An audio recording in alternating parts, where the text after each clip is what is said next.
Bismillahirrahmanirrahim. Assalamualaikum warahmatullahi wabarakatuh. Waalaikumsalam warahmatullahi wabarakatuh. Alhamdulillahirabbil alamin wa bihi nasta'in wa ala umuri dunya waddin wassalatu wassalamu ala asrofil anbiya'i wal mursalin wa ala alihi wa sahbihi ajma'in. Rabbi shrahli sadri wa yassirli amri wahlul 'uqdatam min lisani yafqahu qawli. Amin amin ya rabbal alamin. Alhamdulillah, puji syukur kehadirat Allah yang telah memberikan kita nikmat sehat sehingga kita dapat berkumpul dalam kegiatan yang penuh barokah ini. Sholawat serta salam tercurahkan kepada junjungan kita Nabi besar Muhammad SAW yang telah memberikan kita nikmatnya. Semoga kita termasuk dari umatnya sampai akhir zaman. Amin amin ya robbal alamin. Yang terhormat Ibu Kepala Sekolah Ibu Daniri Nur Hasanah SPD, yang terhormat Bapak, Ibu guru dan tenaga kependidikan. Terima kasih. Sebelum dimulai, saya ucapkan terima kasih kepada Bapak dan Ibu guru atas waktunya untuk berkenan mendengarkan kegiatan saya dalam penyebaran pemahaman dan penerapan pengalaman budaya positif. Sebelumnya saya mau bertanya dulu, Ibu, Bapak, budaya positif, apakah Ibu Bapak pernah mendengar budaya positif? Pernah enggak? Budaya positif. Budaya positif itu apa? Budaya positif gimana? Budaya yang gimana? Budaya yang bermanfaat. Budaya yang bermanfaat, iya. Manfaat untuk kita. Budaya yang bermanfaat untuk kita-kita katanya. Kita-kita yaitu sebagai guru ya Pak ya. Iya. Siswa-siswa. Iya. Terus oh iya, sebelumnya saya sudah kenal ya dengan Bapak Ibu guru, tapi alangkah baiknya saya memperkenalkan diri saya lagi. Saya Aza Asri Fauziati dari UPTD SDN 2 PBN Udik, Kabupaten Indramayu, CGP Angkatan 11. Budaya positif katanya.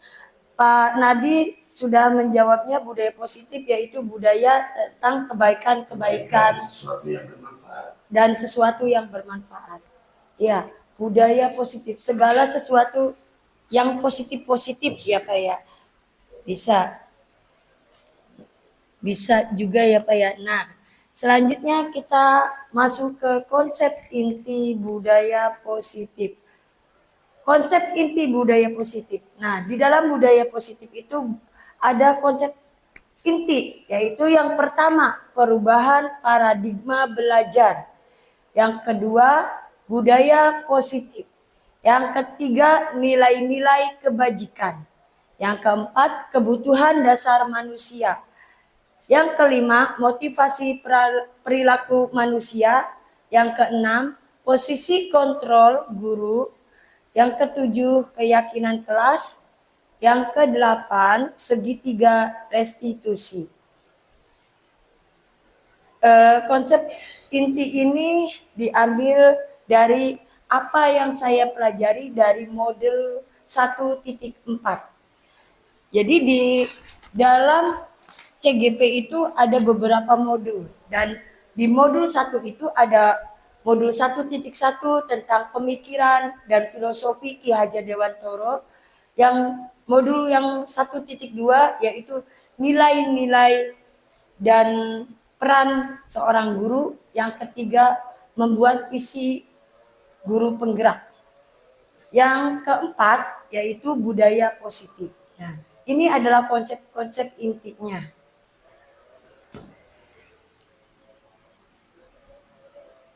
Pembelajaran dengan paradigma baru. Pembelajaran dengan paradigma baru. Pembelajaran yang berorientasi pada penguatan kompetensi, pengembangan karakter yang sesuai dengan dimensi profil pelajar Pancasila. Pembelajaran paradigma baru dengan memfokuskan peserta didik sebagai pusat dalam kegiatan pembelajaran. Kurikulum Merdeka adalah paradigma baru dalam pendidikan yang bertujuan untuk menghadapi tantangan abad ke-21.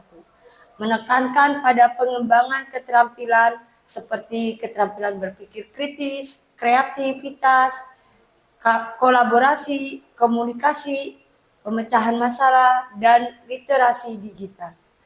Kurikulum Merdeka bertujuan untuk mempersiapkan siswa menjadi individu yang siap menghadapi dunia yang terus berubah, untuk mengembangkan potensi mereka sendiri dan mengambil peran aktif dalam proses pembelajaran. Pembelajaran ini juga dirancang berdasarkan prinsip berdiferensiasi sehingga siswa belajar sesuai kebutuhannya. Bapak, Ibu, sekarang kita sudah menggunakan kurikulum Merdeka semua ya, dari kelas 1, kelas 2, kelas 3, kelas 4, kelas 5, dan 6. Kelas 3 dan kelas 6 baru tahun ini. Ya. Jadi kita itu berarti sudah menggunakan paradigma baru, yaitu dengan kurikulum Merdeka. Kurikulum Merdeka itu berpusatnya kepada siapa? Peserta didik. Nah, dulu kita berpusatnya kepada seorang guru, sekarang berpusatnya kepada peserta didik. Yang dulu gurunya menjelaskan dengan metode ceramah, sekarang kita biarkan anak-anak yang mencari pelajarannya apa, yang kita hanya menuntunnya saja, ya, menggali potensinya sendiri, ya, menggali potensinya sendiri. Tapi kita biarkan mereka bebas, tetapi kita hanya menuntunnya, jangan biarkan bebas sendiri, carpe diem atau terserah sendiri saja, ya, tidak boleh, ya, karena kita orang guru tugasnya menuntun anak didik kita, menuntun peserta didik kita ke mengikuti kodratnya, yaitu kodrat alam dan kodrat zaman. Kodrat alam dari dirinya, ya, dari lingkungannya. Kalau kodrat zaman itu mengikuti perkembangan zamannya. Perkembangan zamannya yaitu ada pelajarannya melalui profil pelajar Pancasila. Profil pelajar Pancasila yang pertama yaitu beriman dan bertakwa kepada Tuhan Yang Maha Esa. Yang beriman dan bertakwa kepada Tuhan Yang Maha Esa, pastinya ya kita selalu mengajarkan sebelum mulai belajar kita berdoa sebelum belajar. Bertemu bu guru, mengucapkan salam dan saling. Ya. Terus berperilaku baik, pastinya seorang guru pasti bisa memberikan contoh perilaku yang baik itu bagaimana. Ya. Yang kedua, bergotong royong. Bergotong royong di sini bukan hanya kerja bakti, ya, bukan hanya kerja bakti membersihkan kelas, membersihkan lapangan, tetapi juga kerja bakti kerja sama, bukan hanya kerja bakti, tapi kerja sama. Kerjasamanya yaitu ya, antara guru dan murid saling berdiskusi bagaimana berkelanjutannya pembelajaran ini, atau bersama orang tua kita bekerja sama dengan wali murid bagaimana konsultasikan, dan bersama rekan sejawat atau guru-guru teman kita, ya, dan juga dengan kepala sekolah kita bergotong royong berkolaborasi. Selanjutnya yaitu inovatif dengan inovasi baru perkembangan zaman kita, yaitu ada gadget, handphone, laptop. Nah, kita ajarkan sedikit demi sedikit, ya, dengan Misalkan membuat surat elektrik di kelas 6 ya. Membuat surat elektrik kita bisa, oh iya anak-anak biasanya suratnya melalui tulisan untuk nenek ya. Dari tahun ke tahun anak diberi tugas yaitu dengan memberikan surat kepada nenek. Sekarang ada elektrik, surat ya, surat elektrik bisa melalui Gmail. Kita berikan emailnya kita kepada murid. Nah, supaya anak belajar, kita latih dengan cara membukanya Gmail di sini. Nah, anak-anak kan setiap anak sekarang hampir semuanya memiliki handphone sendiri. Ya, jadi latihlah mereka agar bisa berinovasi sendiri. Yang keempat, bernalar kritis. Nah, dari mencari tahu pembelajaran, bagaimana cara penyelesaiannya, eh, problem solvingnya, ya bagaimana itu memecahkan masalah dari pelajaran mereka. Nah, itulah dia akan bernalar kritis. Mandiri juga akan timbul di situ. Yang keempat, berkebinekaan global. Berkebinekaan global biasanya cenderung dengan apa, Bapak Ibu? Dengan berkebinekaan global biasanya berhubungan dengan budaya-budaya di Indonesia. Di Indonesia itu kan banyak, ada beraneka ragam ya. Ada suku bangsa yang berbagai macam, Jawa, Sunda, Batak, ya. Terus pakaian adat juga beraneka ragam. Nah, disitulah kita berkebinekaan global, yaitu bersatu tetapi tetap satu, yaitu Indonesia. Selanjutnya, prinsip pembelajaran paradigma baru. Nah, tadi dengan profil pelajar Pancasila, kita juga termasuk mempelajari paradigma baru, mengarah pada masa depan yang berkelanjutan, mendukung perkembangan kognitif dan karakter peserta didik, mengarah pada masa depan yang berkelanjutan. Kita zaman itu kan selalu berkembang, tidak menurun, malah semakin berkembang. Nah, kita sebagai guru jangan kalah dengan zaman. Kita harus belajar terus, gali potensi kita. Ya, dengan mempelajari itu kita bisa mengarah pada masa depan yang berkelanjutan, dan murid-murid kita pun akan sama mengikuti masa depan yang cerah dan berkelanjutan. Yang selanjutnya, mendukung perkembangan kognitif dan karakter peserta didik. Kognitif itu pengetahuan.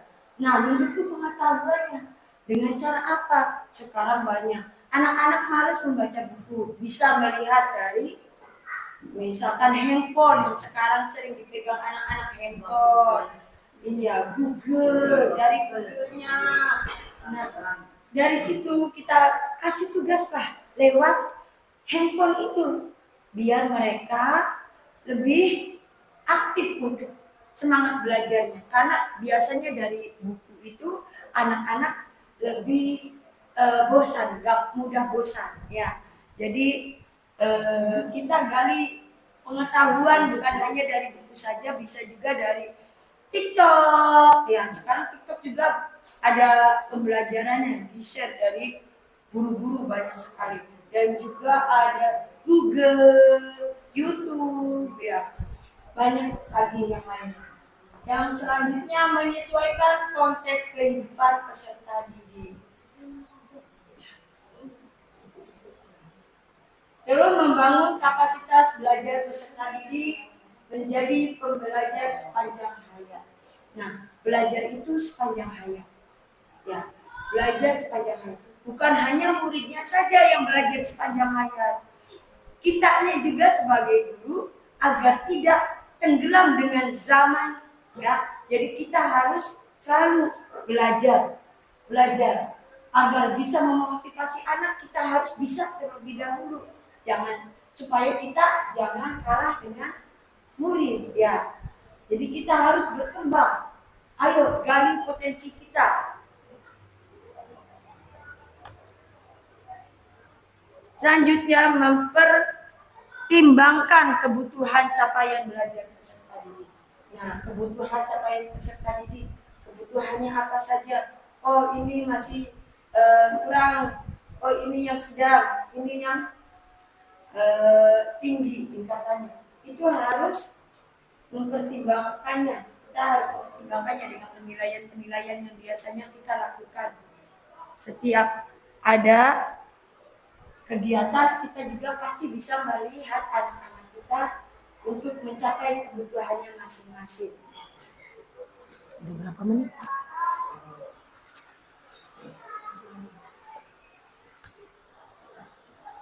Budaya positif.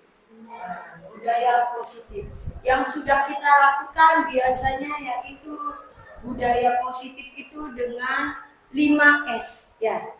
Sapa, salam, senyum, terus sopan santun. Ya. Nah, kalau di saya ditambah lagi salim, sapa, salam, salim. Jadi bersalaman ya. Itu kita sudah menjalankannya. Alhamdulillah sebagian besar anak-anak juga kalau bertemu ibu guru itu mengucapkan salam atau bersalaman, salim ya. Terus kalau ada ibu guru yang biasanya buang muka sekarang menyapa dengan senyuman ya. Guru bukan satu-satunya sumber belajar atau teacher center, akan tetapi guru hanya menuntun murid agar mencapai kemerdekaan belajarnya sesuai kodrat dan sesuai profil pelajar Pancasila. Jadi yang biasanya guru menjelaskan lagi sehingga anak-anak bosan ya. Jadi usahakan perubahan. Kita misalkan membuat kelompok, setelah membuat kelompok dipresentasikan agar anak-anak bisa tampil dengan percaya diri. Ya, dari budaya positif juga kita bisa mengikuti kodratnya anak-anak. Kodratnya apa? Kodrat alam, kodrat zaman. Nah, itu juga bisa terpenuhi profil pelajar Pancasilanya ya. Kita kan kurikulum merdeka bisa menghasilkan profil pelajar Pancasila gitu ya. Bertujuan untuk menjadi profil pelajar Pancasila. Selanjutnya apa itu disiplin positif? Bapak Ibu kayaknya udah ngantuk ya. Coba semangatnya. Tepuk tangannya meriah dulu. Iya. Kayaknya udah ngantuk. Terima kasih untuk semangatnya. Biasanya kalau UPTD SDN 2 PBUD biasanya dijawab dengan apa ya? Hebat. Oh, ya udah. UPTD SDN 2 PBUD. Hebat. UPTD SDN 2 PBUD. Hebat. Hebat. Ya, Ibu, Bapak tadi budaya positif. Sekarang apa itu disiplin positif? Apa sih disiplin positif? Mentaati peraturan. Oh, mentaati peraturan. Terus, iya betul sekali. Menjalankan sesuatu dengan bertanggung jawab. Iya, itu termasuk budaya disiplin positif. Disiplin positif segala sesuatu yang kita lakukan dengan tanggung jawab. Jadi kita akan disiplin karena disiplin bisa menunjukkan tanggung jawab. Apa itu disiplin positif? Disiplin positif adalah pendekatan, pengasuhan atau pengaturan perilaku yang membantu anak atau siswa untuk belajar mengambil tanggung jawab atas perilakunya sendiri.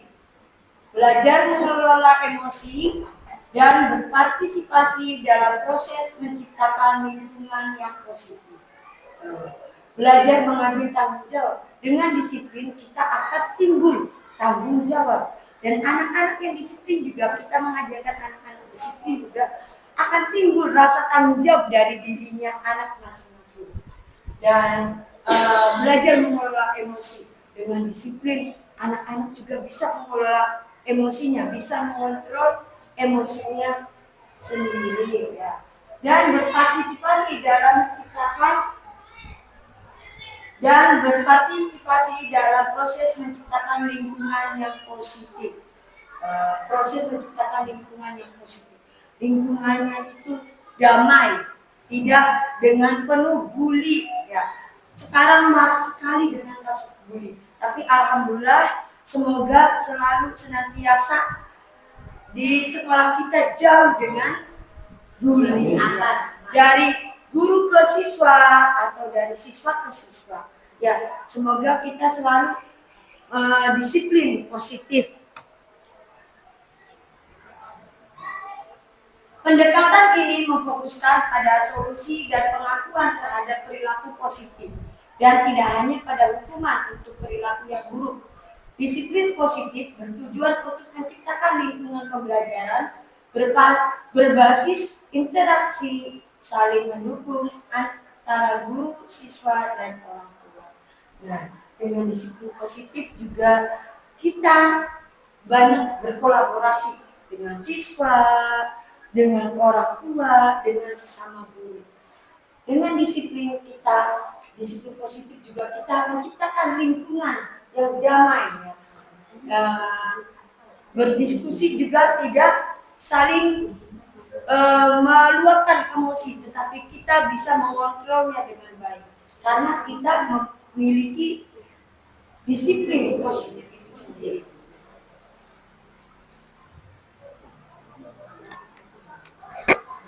Selanjutnya yaitu konsep inti yaitu nilai-nilai kebijakan. Nilai-nilai kebijakan. Apa saja sih nilai-nilai kebijakan? Kebajikan. Iya, nilai-nilai. Oh, terima kasih. Nilai-nilai kebajikan. Apa saja sih nilai-nilai kebajikan? Nilai-nilai kebajikan. Nilai-nilai yang terdapat, yang selama ini ada di dirinya siswa, di dirinya guru, ya. Contoh nilai-nilai kebajikan yaitu yang pertama, profil pelajar Pancasila, ya. Kita beriman dan bertakwa kepada Tuhan Yang Maha Esa dan berakhlak mulia. Kita sudah melakukannya. Terus kita juga memiliki misi yaitu bertakwa, mewujudkan peserta didik yang bertakwa. Nah, di sini juga sesuai dengan profil pelajar Pancasila. Dan setiap hari Jumat juga alhamdulillah kita selalu rutin melakukan sodako, ya, dengan adanya Kenslein itu bersosial agar kita dapat saling menolong sesama.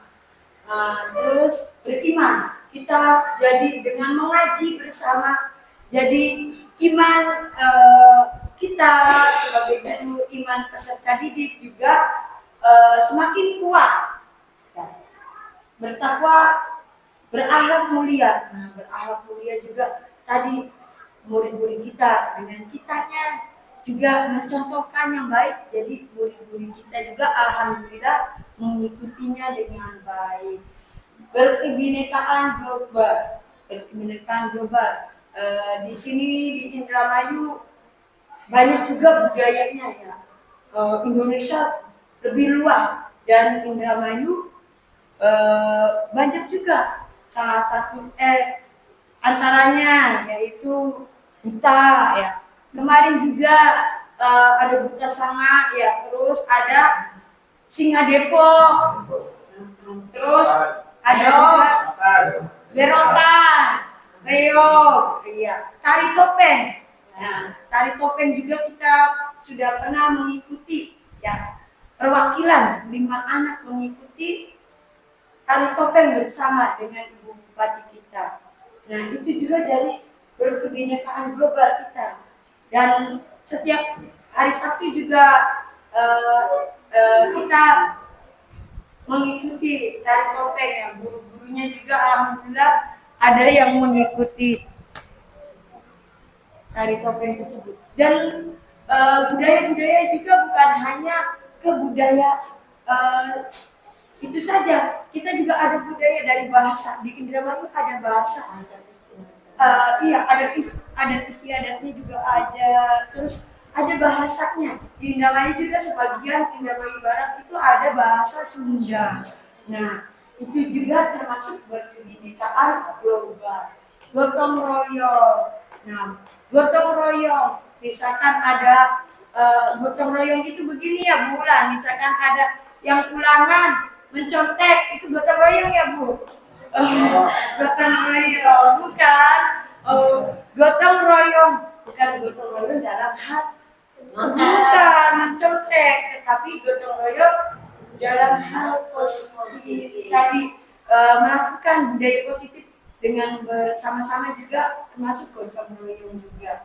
Mandiri, kita didik anak kita menjadi mandiri. Misalkan ada anak didik yang tidak bisa menarik sepatu, coba kita ajarkan dulu begini caranya, diikat dulu satu kali, lalu dibuat seperti pita. Nah, tarik. Nanti coba anak-anak mencobanya sendiri. Coba bagaimana di sepatu satunya. Oh begini ya Bu. Nah, itu juga membuat anak-anak mandiri dengan belajar percaya diri juga termasuk mandiri ya. Dari misalkan bekerja kelompok, ayo presentasi ke depan. Nah, itu menimbulkan mandiri dan kepercayaan dirinya anak. Berkelompoknya dapat bersosial, mandirinya dari maju ke depan dengan presentasi. Kreatif anak-anak dengan profil pelajar Pancasila ada P5 membuat anak-anak semakin kreatif. Yang tadinya tugasnya hanya jemputan, merocek, ya sekarang semakin banyak. Membuat, kemarin ada yang membuat kelas 4 membuat makanan tradisional ya, itu juga P5 ya, itu semakin kreatif. Gurunya semakin kreatif dan anak-anaknya juga muncul kreatif. Dari kerjasama juga itu ada ya. Terus benaran kritis dari benaran kritis dari semua pelajaran juga bisa benaran kritis. Oh, anak-anak bisa menyelesaikan masalahnya sendiri, tidak mudah emosi dengan temannya. Itu juga benaran kritis. Selanjutnya ada dari Ibu Primat Girls Program. Toleransi, rasa hormat, integritas, mandiri, menghargai, antusias, empati, keingin-tahuan, kreativitas, kerjasama, percaya diri, dan komitmen. Semua nilai-nilai kebajikan guru ya kita tuangkan pada anak didik kita, semuanya hal-hal kebajikan.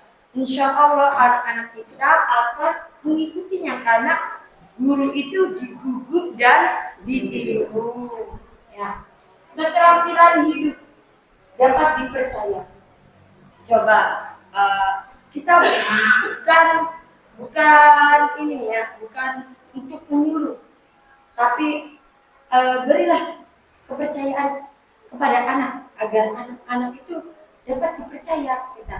Misalkan diberi tugas yang membuat anak dapat dipercaya itu, misalkan di mana Ibu Siti dapat dipercaya, misalkan di mana berkata jujur katanya. Iya, dengan berkata jujur anak juga dapat dipercaya. Biasanya tuh itu nangis kenapa ya, anak SD cenderung dengan nangis ya. Bukan Bu, bukan saya, padahal dia yang membuat temannya menangis karena takut sama gurunya, biasanya begitu. kita berilah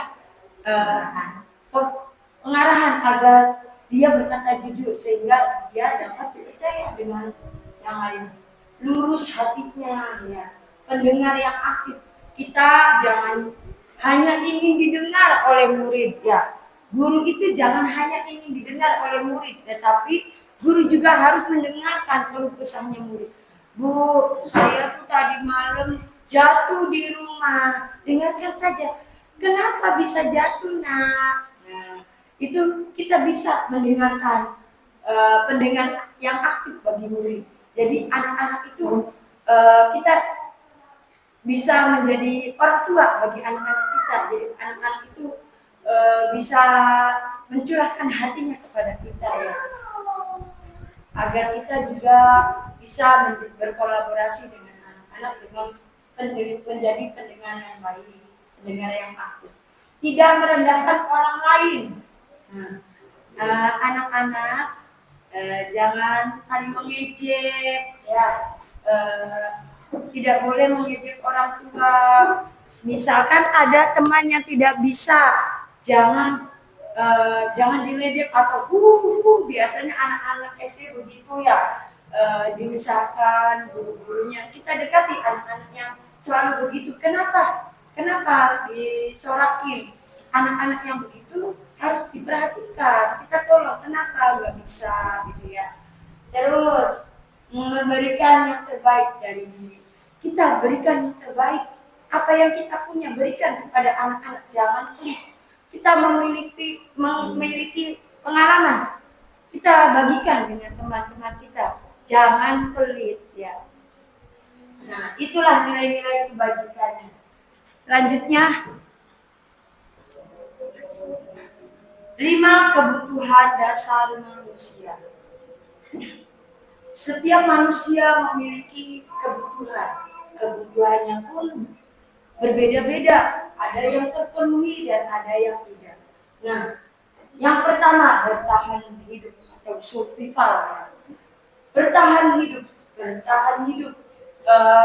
dengan anak-anak berkelahi. Biasanya itu berkelahi, ada temannya pukul balik. Nah, itu adalah kurangnya kebutuhan dasar manusia, anak-anaknya. Kurangnya kebutuhan dasar yaitu bertahan hidup. Nah, kalau ada yang pukul lagi, nah itu kita harus menjadi penuntunnya bagaimana agar tidak saling menyakiti. Bertahan hidup bisa, tapi tidak dengan saling menyakiti, dengan kasih sayang. Nah, kebutuhan dasar kita bisa dengan kasih sayang. Kasih sayang kita seorang guru juga orang tua, anak-anak kita di sekolah, ya. Orang tua bukan cuma di rumah, kita juga memiliki anak yang di sekolah, yaitu peserta didik kita. Kita berikan semua yang kita punya kasih sayang. Jangan setengah-setengah, ini aja yang anaknya nggak kotor, yang anaknya nggak dekil. Semua anak itu sama, ya. Dan ini aja anaknya nurut. Kita tidak boleh memandang sebelah. Setiap anak itu memiliki perbedaan. Nah, itulah perbedaannya dari lima kebutuhan dasar ini. Kita bisa membedakannya. Apa sih yang kurang dari anak didik kita, gitu? Kebutuhan apa? Misalkan kebutuhan kasih sayang. Bu, mama saya ada di luar negeri, saya kangen, boleh nggak peluk ibu? Boleh. Jadi kita peluk anak itu. Mungkin mereka kangen, ya. Anak itu merasa kangen, kasih sayang orang tuanya. Jangan. Udah nanti nungguin mama aja. Tidak boleh begitu, ya. Anak didik kita adalah anak kita, yaitu anak di sekolah. Anak kita yang di sekolah. Yang ketiga, kebutuhan dasarnya yaitu kebebasan. Kita jangan rusak kebebasan anak dengan kurikulum merdeka. Merdekakanlah anak. Jangan merdekakanlah anak. Jangan Jangan kita paksa untuk begini, untuk begitu. Berilah kebebasan. Tapi kalau sudah melenceng keluar jalur, kita luruskan sebagai penuntun. Ya. Guru juga sebagai penuntun, harus bisa juga sebagai fasilitator. Ya. Selanjutnya kebutuhan dasar manusia yaitu kesenangan.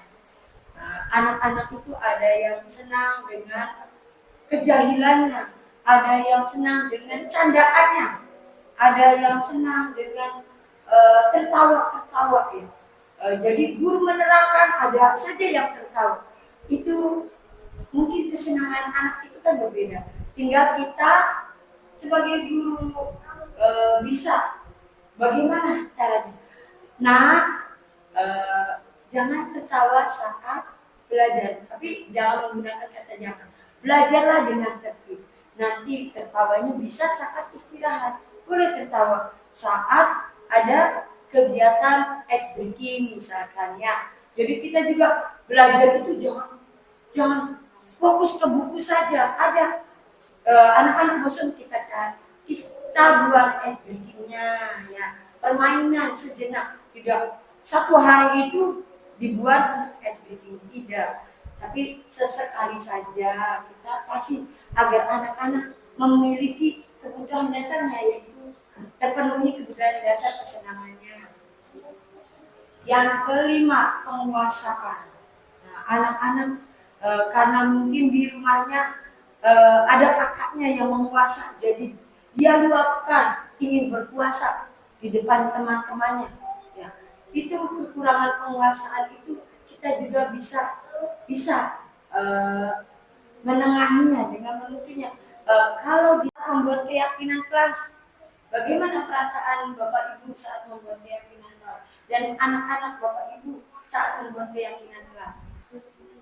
Bagaimana perasaannya? Mereka yang biasanya dari tata tertib kelas, tata tertib sekolah menjadi kesepakatan kelas, menjadi keyakinan kelas. Mereka memiliki oh iya pengetahuan baru tentang keyakinan kelas, tentang perubahan diri mereka sendiri. Apa itu keyakinan kelas? Katanya, keyakinan kelas adalah salah satu disiplin positif yang bisa kita terapkan dalam membangun budaya positif di sekolah. Dengan adanya keyakinan kelas, di setiap kelas diharapkan dapat mewujudkan tujuan pendidikan yang berorientasi kepada profil belajar Pancasila. Keyakinan kelas. Keyakinan kelas tujuannya yang pertama, timbulnya motivasi internal untuk disiplin dari siswa. Motivasi internal ya, dari diri sendirinya siswa, dalam diri ya. Dia akan timbul disiplin dengan keyakinan kelasnya. Misalkan belajar dengan tertib. Jadi anak-anak tidak ada yang mengobrol di kelas, tidak ada yang bolak-balik kelas, tidak ada yang bermain bola di dalam kelas. Nah, itu tidak ada yang lempar-lemparan kertas di dalam kelas. Itu juga termasuk keyakinan kelas ya. Terus meningkatkan nilai-nilai kebajikan dalam pembelajaran.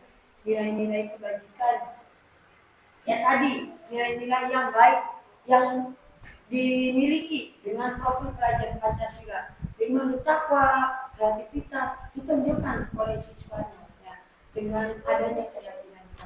Mereka memiliki keseriusan dalam bidang seni tari. Biarkan, coba nanti saatnya pelajaran seni kita misalkan seni tari, biarkan mereka tampil dengan tariannya. Atau dia senang berpuisi, tampilkan puisinya. Dia senang dengan membuat puisi, ada yang senang dengan membaca puisi yang telah dibuat temannya, dibacakan oleh temannya. Yang itu timbullah profil pelajar Pancasila, kemandiriannya, ya, kerjasama, gotong royongnya itu ada.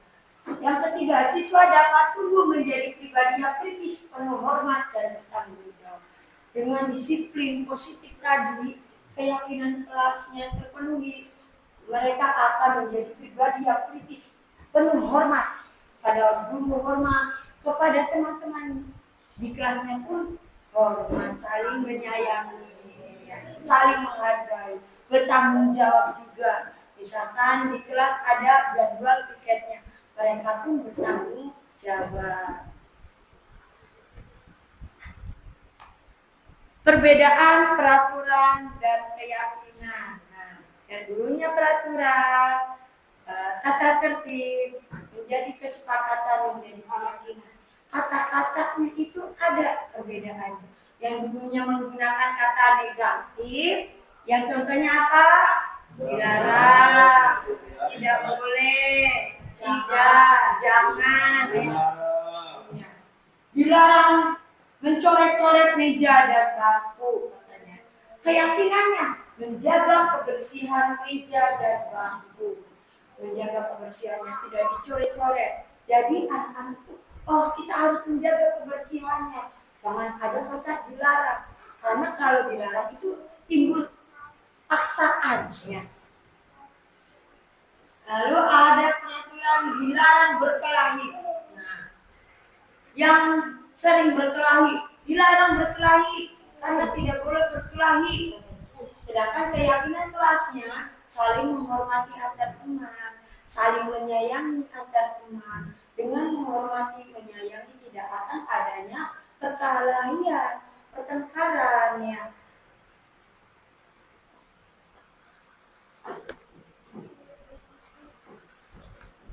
Dan selanjutnya konsep inti budaya positif yaitu segitiga restitusi.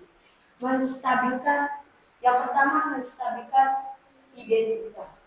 Tanya, ada contohnya ada murid yang mencontek.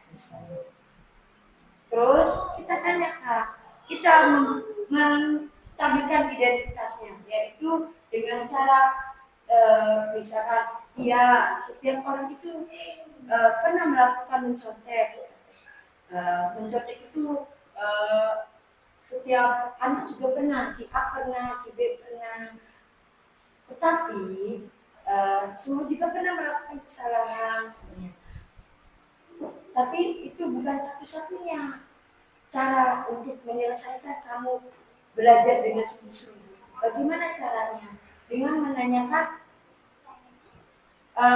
dengan memvalidasi kebutuhan. Kamu kenapa mencontek? Oh Bu, saya tidak belajar Bu tadi malam karena saya tidur dari sore. Saya capek bermain di luar dari pulang sekolah sampai sore. Jadi habis sholat isya saya tidur, jadi tidak belajar. Nah,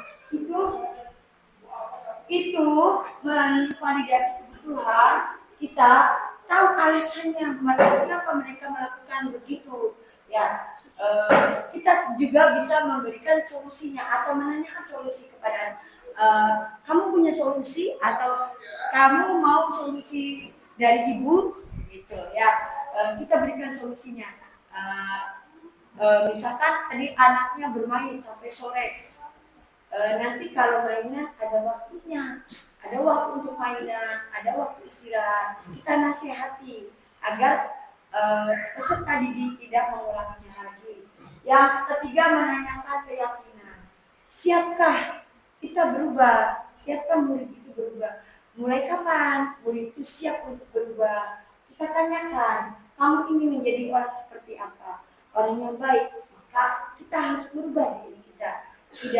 Dengan tidak adanya paksaan melakukan perubahan atau melakukan solusi perubahan dan melakukan solusi tersebut, ya. Dengan segitiga restitusi akan timbullah budaya positif. Siapkah kita melakukan perubahan atau paradigma baru? Siap Bapak? Siap.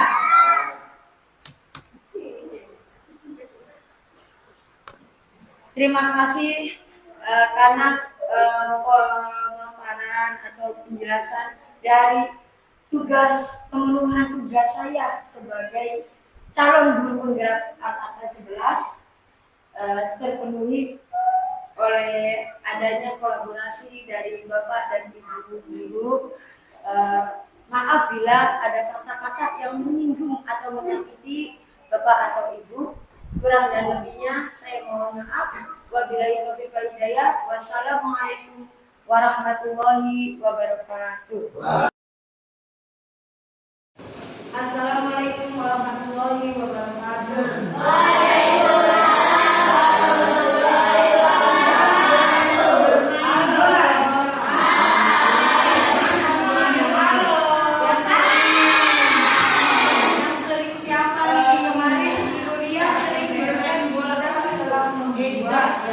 Tidak boleh bermain bola dan tidak jadi. Berarti apa? Kita kesempatan berarti tidak boleh jangan saja belajar dengan sebelumnya. Jadi tidak usah ya. Karena di kelas itu tempatnya belajar bermain bola di mana? Di sekolah, di rumah semuanya.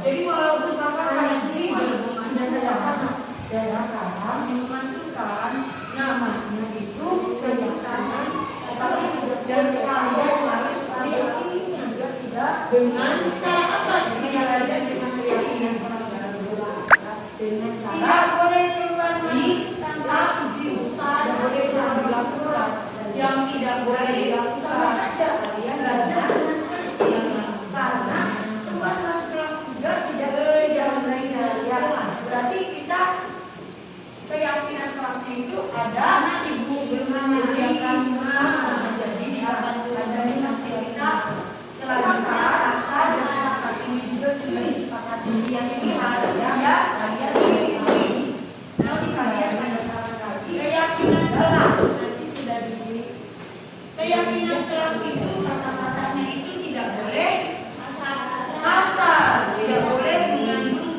kata yang negatif seperti tidak boleh atau tidak jangan terus dilarang itu tidak boleh dan tidak dilarang jangan itu kata kita negatif tidak harus menggunakan kata-kata yang positif agar kalian tidak melakukannya. Yang pertama tidak mengejek diganti dengan berkata selanjutnya dia santun. Nah, keyakinan pertama berkata yang santun. Kalian masih sering nggak mengejek teman-temannya, mengejek orang tuanya, mengejek temannya? Itu tidak boleh. Jadi kita harus berkata yang selanjutnya Safira, Sisil, sini. Yang kedua, apa? Ya. Ayo sini. Sepatu diikat. Safira sini. Terus ruginya yang rapi. Berarti berpakaian yang rapi. Yang laki-laki pakaiannya dimasukkan pakai ikat pinggang. Ya. Yang perempuan ruginya yang rapi. Biar kelihatannya cantik. Laki-laki rambutnya disisir biar kelihatan berpakaian rapi. Berpakaian rapi itu dari rambut sampai kaki itu harus rapi. Selanjutnya yang ketiga piket. Jadi dalam piket biasanya ada yang kabur ya. Siapa yang sering kabur? Andi sama Eza.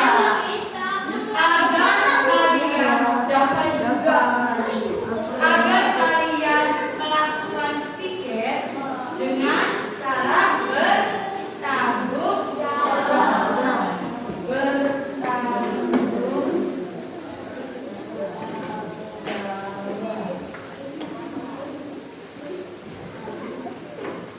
Bebas. Ada dalam tiket dalam tiket ya. Kalau dua tiketnya bisa nanti hasil kerjakan loh. Ya, jangan selesai belajar langsung pulang atau kabur ya.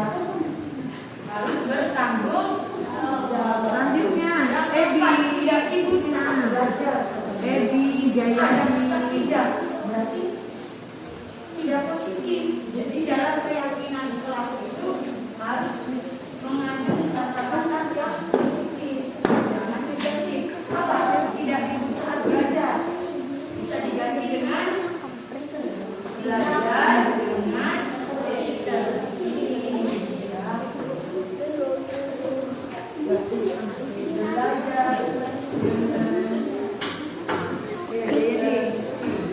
selanjutnya yang kelima,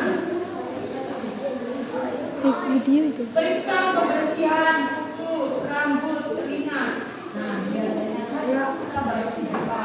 Karena Andika Yogita perjanjiannya Pran tadi kesepakatannya Andika ada di hari Jumat. Baris ke belakang aja, baris ke belakang. Itu tidak dizur. Ayo, pagi itu kata lagi dulu.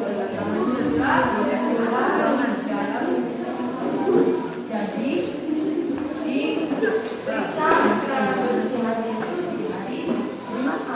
Periksa kebersihan kelas 6 harus bisa tanda tangan. Kebersihan di keyakinan kita sudah rambut ya, sudah ada tanda tangan buku anak-anak di Nabi-nya. Yang pertama apa coba? Yang satu, setiap hari mulai hari ini kalian harus berkata yang satu tidak menyangkut dengannya. Yang kedua pakaian yang rapi. Terus yang ketiga dalam main bola.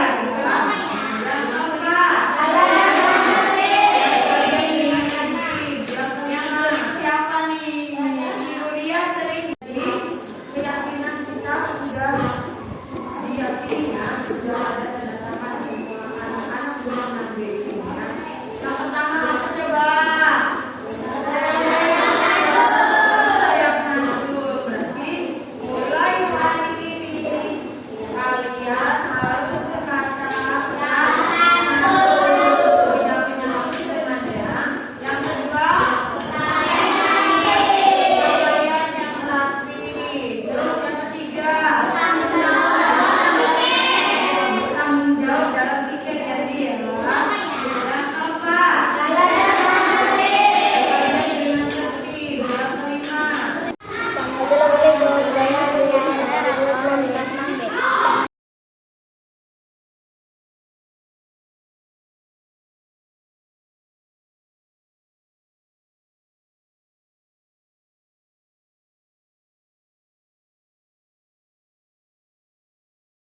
Keyakinan kelas menurut saya sangat penting.